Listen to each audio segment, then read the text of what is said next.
Hello my dear beautiful bastards and welcome back to Planet Coaster. I think the only way I can get you to click on a video of this game is if I combine it with Fallout 4 or Skyrim, and since the game offers medieval buildings, we'll go with Skyrim and hopefully you will be interested. The first project will be Riverwood, the first village that we encounter when playing Skyrim. My goal will be to completely recreate all buildings and scenery. I wanted to create a rough sketch of the terrain first because I didn't know what the scale would be like without the buildings. I had no idea what the size of the river should be either, since my sense for proportions is as good as my sense to be polite and pleasant. The mountain was a rough estimate as well, although I knew it was too small since I remember playing Skyrim and trying to use a shortcut across the mountain that failed every time. Either way, I got sick of my inability to shape the world properly, so I went ahead with structure creation. The first one was the raised entrance walkway that appears 3 times in the village, so building it once should be like slapping 3 hoes at once. I counted the wooden poles and placed them first. The game doesn't have rounded poles, so I had to use these ones, but I don't think it ruins it at all. For the stone platform, I used the sandstone blocks that should be close enough to the original material. Since Skyrim buildings look like ugly pieces of shit even with the best mods, Riverwood in Planet Coaster will look much nicer aesthetically, but hopefully the design will be the same. The roof of the walkway is as close to the original as it gets. I know that the original was made partially of wood, so I had to add additional poles on top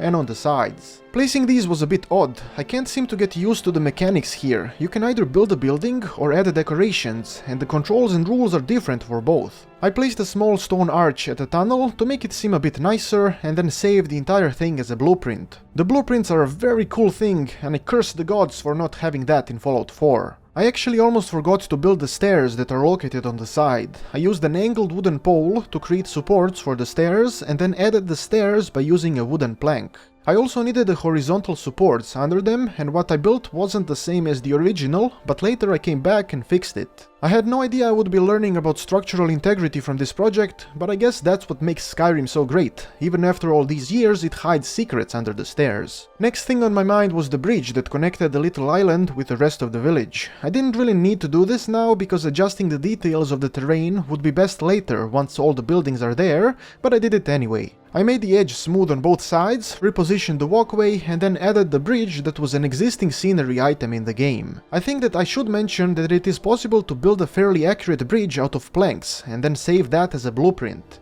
I might do that down the line, but first I'll be using the existing items. Building the first house was a reasonable pain in the ass, mostly because I wasn't very familiar with the items and I really didn't like the fact that I had to use these pretty walls. Adding planks onto them would probably make it look more similar to the original design, so I'll probably do that later. I spent way too much time creating this stupid fake fence, and then realized that I should probably use the bridge item as the porch floor, because it looked much more fitting. Once it was placed, I noticed that I had an existing small fence in the items, so I deleted the stupid fake fence and placed that one that was much better because of the thin pillars. This made it look great, although I really wanted circular wooden poles, which would have made the house look like it is supposed to. Here's hoping that they add it to the game eventually. I added a simple village door and then went ahead with roof placement. The game has a rather accurate type of roof, and despite it looking much prettier than the original, I liked it. I had a decent amount of trouble with the front roof thing. I couldn't get it to look right, but I simply wasn't using the correct item.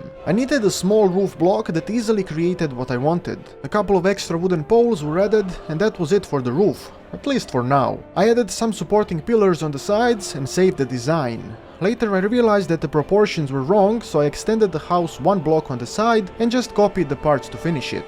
I placed barrels as decoration and windows between the 2 horizontal supports on both sides of the house. Once the wall lantern was next to the door and some minor things were fixed, I put the house right next to the walkway and proceeded with the next building. Sawmill that uses the power of a watermill to work. Sounds both awesome and dangerous, and it wasn't too complicated to build, even though it did take me an hour. The angled entrance contains the simple wooden deck item, even though the bridge would have made it more realistic.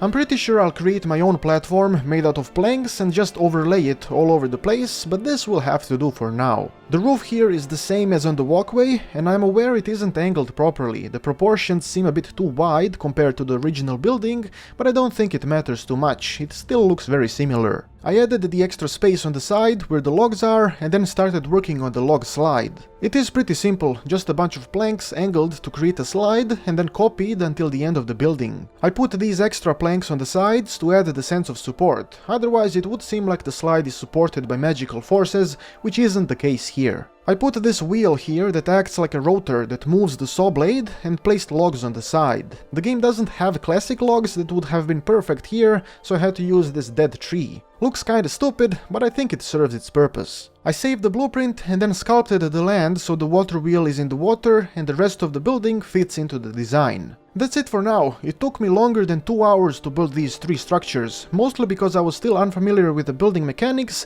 and the items, so I spent a lot of time just fucking around trying to make sense of it all. I really hope you will follow my progress and see the final result after a few episodes. I'm also aware there's no story here, but don't worry, the angry villagers and dead chickens will be fully explained once Riverwood has been fully rebuilt. Thanks for watching and make sure to let me know what do you think of this project and what future projects would you like to see. I have been Petard, your glorious lord, and may the blessings of Petardia eternally touch your butt.